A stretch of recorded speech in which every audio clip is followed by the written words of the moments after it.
বিগত ফেসিস আমলে একবারে ভিত্তিহীন মিথ্যা মামলায়, যেমন বিচারপতি মানিকের কালামানিক আপনারা সবাই জানেন, তার মামলায় পল্টনে বিএনপির সমাবেশ থেকে তার মামলায় কারা বলে হামলা করেছে, একটি অহেতুক গুজব। সেই মামলায় পল্টন থেকে আমাকে গ্রেপ্তার করে।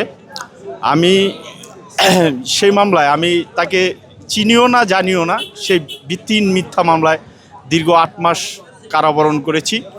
সেই সময় বিএনপির নেতাকর্মী যারাই আছে তাদের এরকম অহেতুক মিথ্যা মামলা এবং গুজবি গায়েবী মামলা এরকম অনেক মামলা দিছে। সবাই আমরা ঘরে থাকতে পারিনি, পলায় ছিলাম ফ্যামিলি ছাড়া, কারো খালার বাসায়, কারো মামার বাসায়, কারো আত্মীয় স্বজনের বাসায়।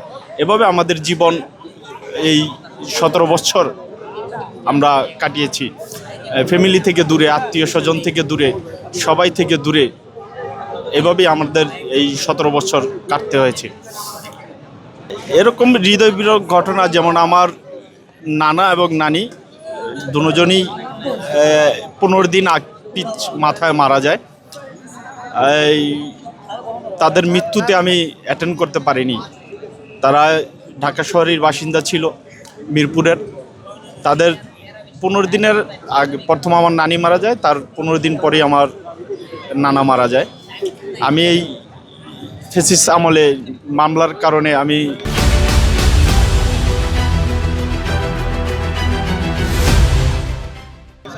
তাদের জানাজার তো অংশগ্রহণ করতে পারিনি। বিরোধী দল এই ফেসিস আমলে আপনারা জানেন সমস্ত শিক্ষা প্রতিষ্ঠান আওয়ামী লীগ ছাত্রলীগ দিয়ে তারা সন্ত্রাসী বাহিনীর দ্বারা বলয় তৈরি করে রেখেছিল। আমরা সাধারণ যারা ছাত্র ছিলাম বা আমাদের ছাত্রদলের যারা ছাত্রদল ছিল, তারা ক্যাম্পাসে ঢুকতেই পারতো না।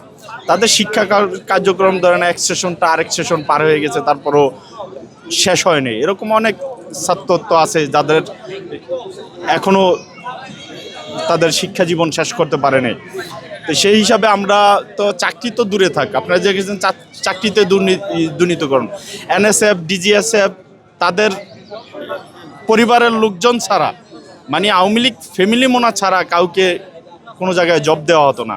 এই দুর্বিষহ জীবন নিয়ে আমরা মনে করেন কোনো জায়গায় আমাদের ছাত্রদলের ভাইরা পাঠাও চলাইছে, এই দিয়ে জীবিকা নির্ভর করছে। আবার এই দিয়ে তাদের সংগঠনের যারা আছে ছোট ভাই তাদেরকে নিয়ন্ত্রণ করছে।